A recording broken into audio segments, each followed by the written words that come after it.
Yes, guys, welcome back to another episode of the 3 More Points podcast. You can find us on Spotify, and of course, you can find Harry on his channel, a guy called Henry. In my head, I was like, I'm going to do a really concise intro today. And now the fact that I've said that means that it's actually slightly more elongated than I planned.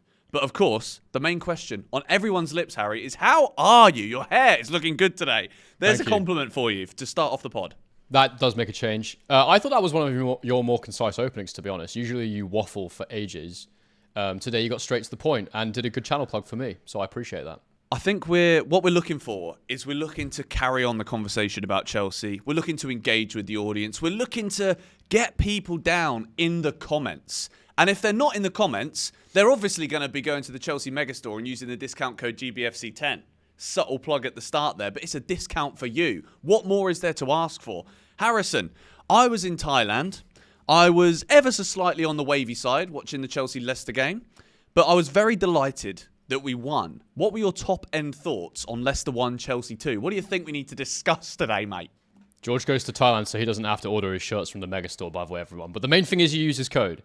The main things to discuss. The main things to discuss. Given we came off the international break, and given the fact that Maresca wanted to tactically surprise Leicester, I thought there was an interesting blend of factors that made the team shape up the way it did. What were those factors? Well, the factors were, George, that we didn't have all our players available, and unfortunately another injury to Reece James, which is... I don't, at this point, does anybody understand why this keeps happening? I can't understand it. He's got all the things you would need available to you to not get injured. He's not being overplayed.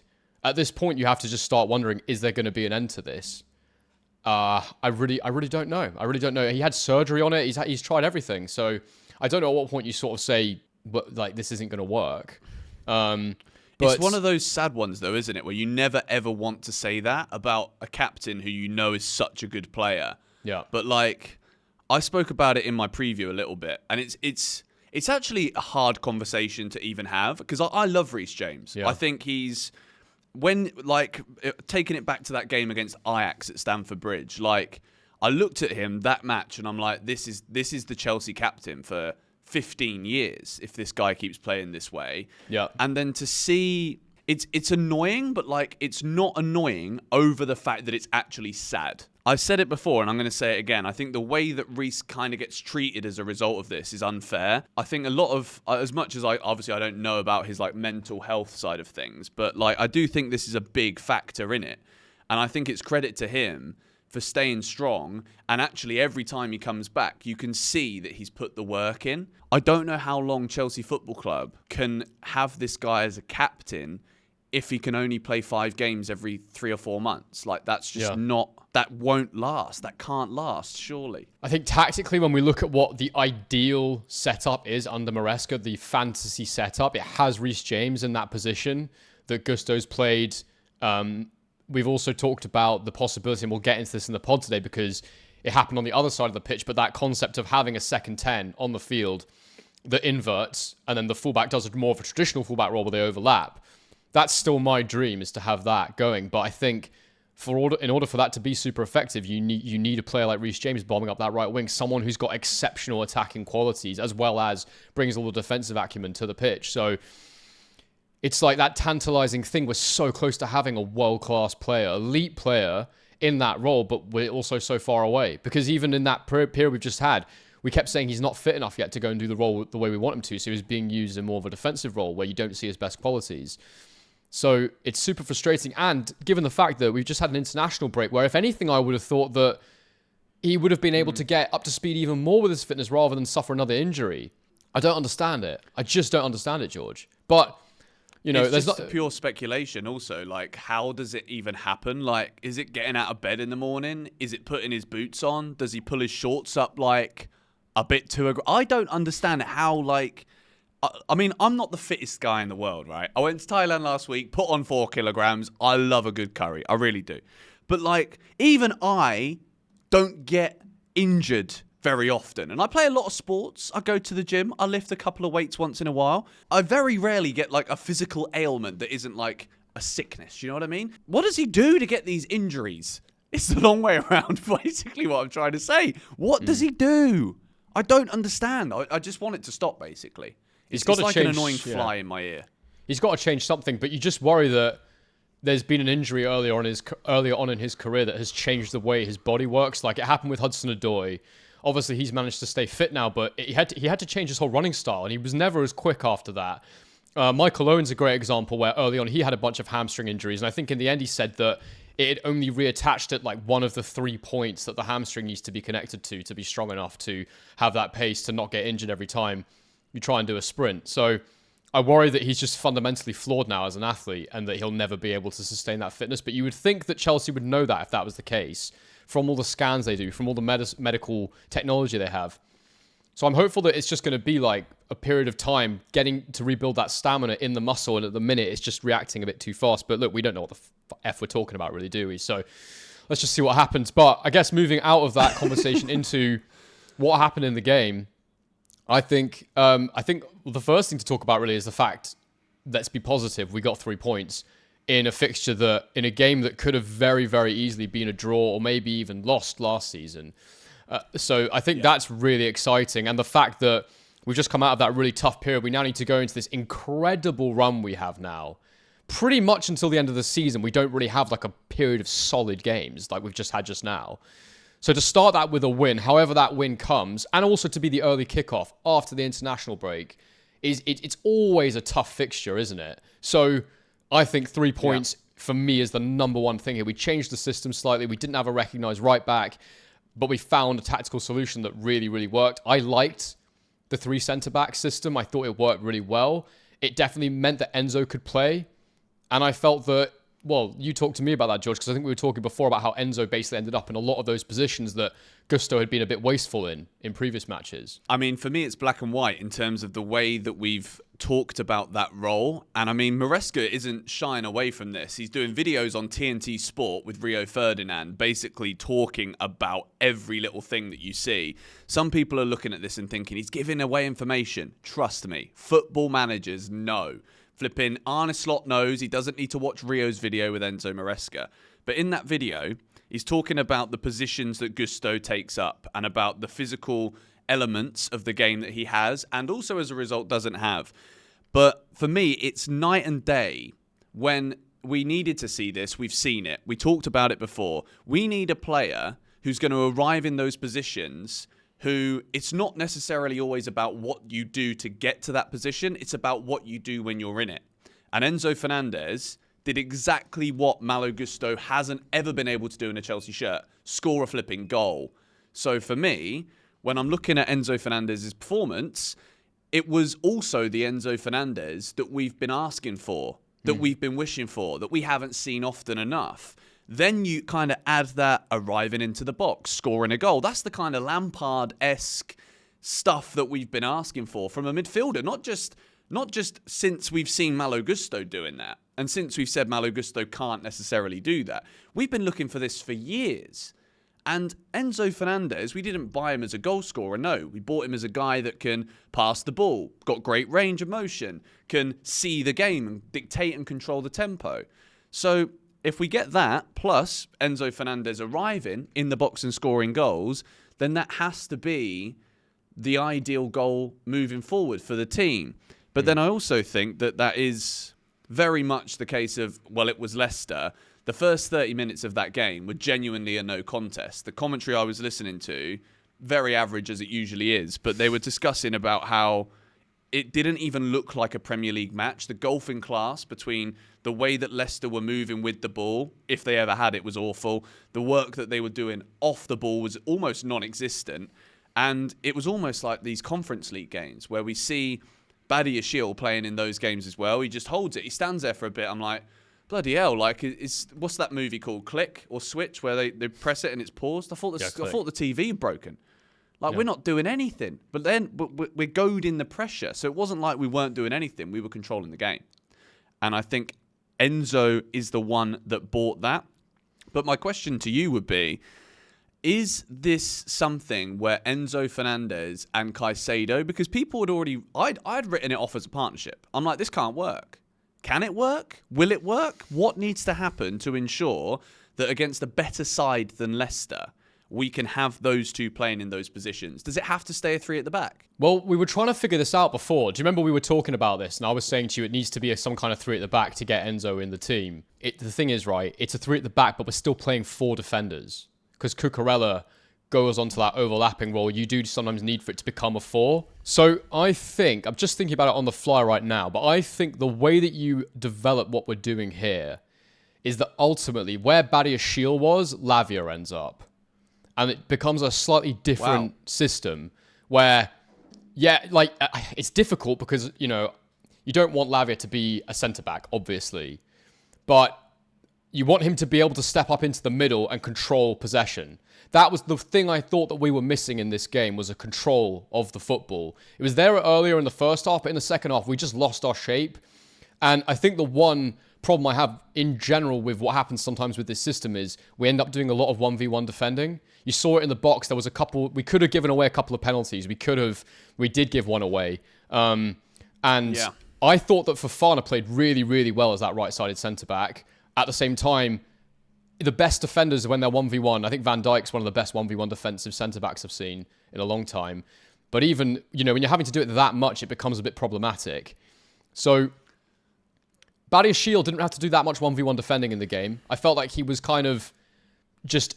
I don't know, I thought that role was a little bit inconsequential in the match. I don't know what you thought about it. I felt like he wasn't exposed ever during the performance, which makes me feel like perhaps you could have somebody like a Lavia sort of filling in that position in possession.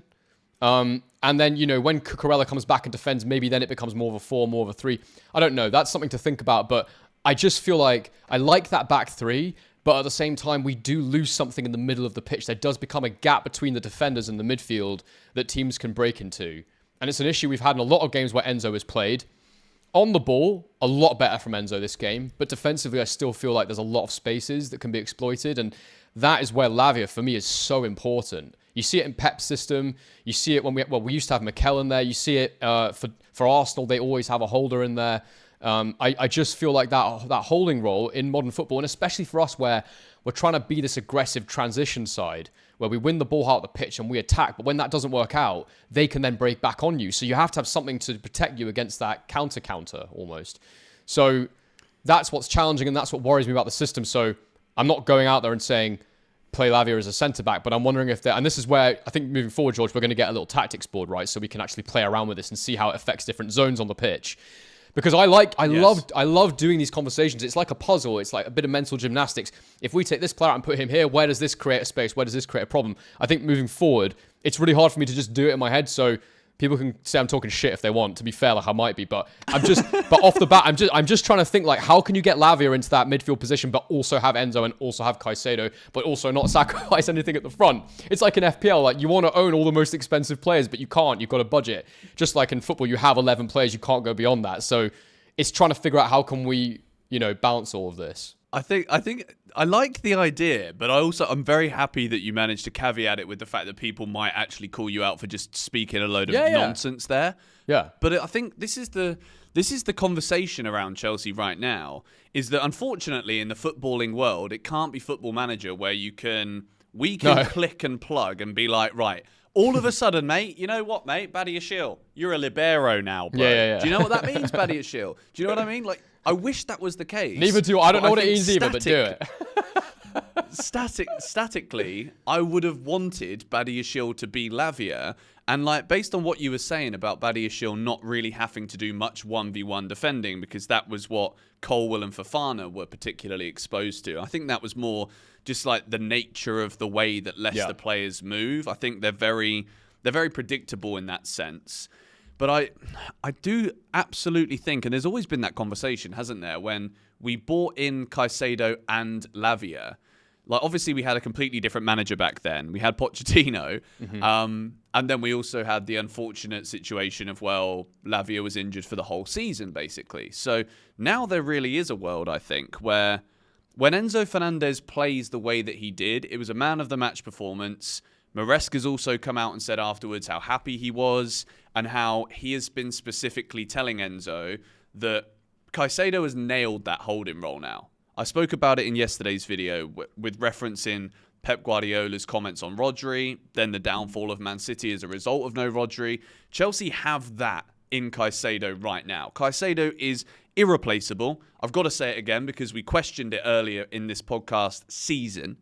So that is just no longer even a debate I'm willing to entertain. If you want to come at me there, Harrison, I'll have you, mate. I'll box you into next week, bro. I will, I'm telling you. But can we fit Lavia, Enzo, Caicedo in this Chelsea team? Yeah, and I mean, just to be clear, I don't have the answer. Well, the whole point about me doing this mental exercise out loud in front of everybody is that I'm trying to show people that it's difficult. It's mental gymnastics. This is what Maresca will be going through. He's trying to figure out, how do I create this balance where I get all the things I need on the pitch? The problem with Enzo is, whilst he undoubtedly brings more than Augusto does going forward, we then have to change the way that we shape up at the back to allow for it. That's the problem. So that's why... we basically give ourselves more risks, basically. Well, no, not necessarily. Well, you basically have to play a third centre-back right now. Because and even when it's not a centre-back, it's one of our fullbacks becoming a third centre-back to allow for that player. Yeah. That's the issue. So yeah, I think you don't want to lose stuff in the middle, but in order to increase the positioning and the ability of the players in the final third, you do lose something from, at the minute, the central midfield area. So whatever you do, you're going to lose something from somewhere. That's why we've not been as good at on that right-hand side with Gusto there, because you make up so much more defensively. But, then you argue, okay, well, maybe you do that in harder matches, and in matches where we should win, maybe you go for the 3 centre-back option, and you have Enzo doing that attacking role. But I think the one player in this game that really, really benefited from having Enzo inside him on the pitch was Madueke. Come on, George. Sorry, I was going to try so hard not to go for that there, but such a child. Anyway, it's Noni Madueke. He had the ball so many times on that right wing, and he just squandered so many chances. And, this is what Maresca's system's all about, right? It's about aggressive wingers, it's about attacking wingers that can go in there and do a job and who can get returns for the team. But, I was disappointed with Madueke, I can't lie. I just felt like he ran himself into trouble quite a few times. He didn't capitalise on the amount of opportunities that he had to be on the ball running at defenders. And I was just a bit disappointed, to be honest with you. I don't know what you thought about his performance. I think for me, I was most disappointed with Felix. And then when I read the comments of the 6 Things We Learned video, I think a lot of people find Felix very polarizing. And I think I'm one of those guys too, where I don't really get too excited about like the dazzle and about the skills and about the touches and the flicks. Obviously, they're great. But I'm going to compare him here to Palmer, which is a dreadfully unfair thing to do. But what Cole Palmer does is all the flicks, all the little touches, all the little movements, and he scores loads of goals and gets loads of assists. So for me, Noni I didn't actually think was that bad. I don't think it was his best game, but I think he created good shooting opportunities for himself. Yes, he got in the way of Cole Palmer. Yes, if Palmer scores that goal, that annoying noise of everybody right now, which is, Palmer's having a bit of an off season, isn't he? Shut up, you absolute idiots. But he did get in the way. It was a mistake. But Felix, right? Yeah, but he missed. Sorry, but he also missed. But he also missed that effort on goal where it was basically a tap in, where Cucurella crossed it in. But that's not an easy. I think that was Jackson's one, no? Jackson. It was Jackson. You're Jackson right. was unreal. Yeah. We'll talk about him. Yeah, he crossed it in. You're right. That was unreal from Nicholas Jackson, by the way. I don't think I actually gave that enough credit in my 6 Things video either, because I think I was too baked, to be honest. But yeah, I get that, but I get that that's a hard chance. But I would just expect a player who's playing right wing for Chelsea right now to finish that opportunity. I know that sounds harsh, but that just is what I expect.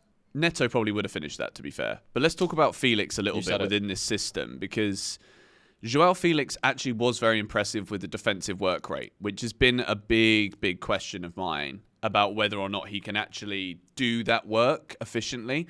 Sometimes, and I think a lot of people probably see this but have never said it, so let me know in the comments if you agree. When Felix jumps into a tackle, I'm nervous, man.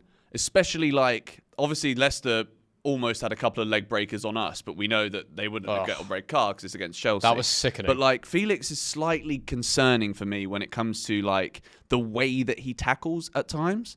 But I think because Enzo's in there, and as much as he played very well, it's going to be up to whoever Maresca chooses within that front 4. They're going to have to do defensive work, which is why I think Neto is just an absolute no-brainer to start every game that he's fit. It was unfortunate that he took that knock for Portugal.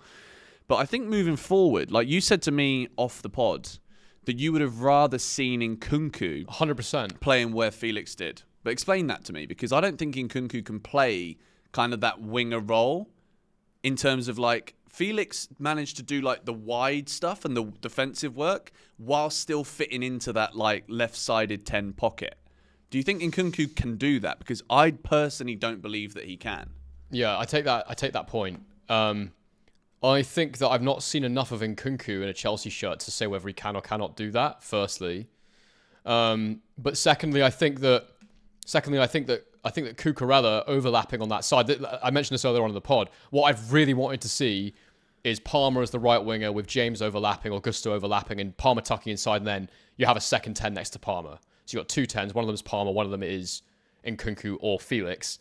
Because I just think that we've got so many good, talented 10s in the squad right now. To get two of them on the pitch together in a system that works is really exciting to me. And with Noni not getting enough out of himself at the moment, in my opinion, that's just what I'd like to see.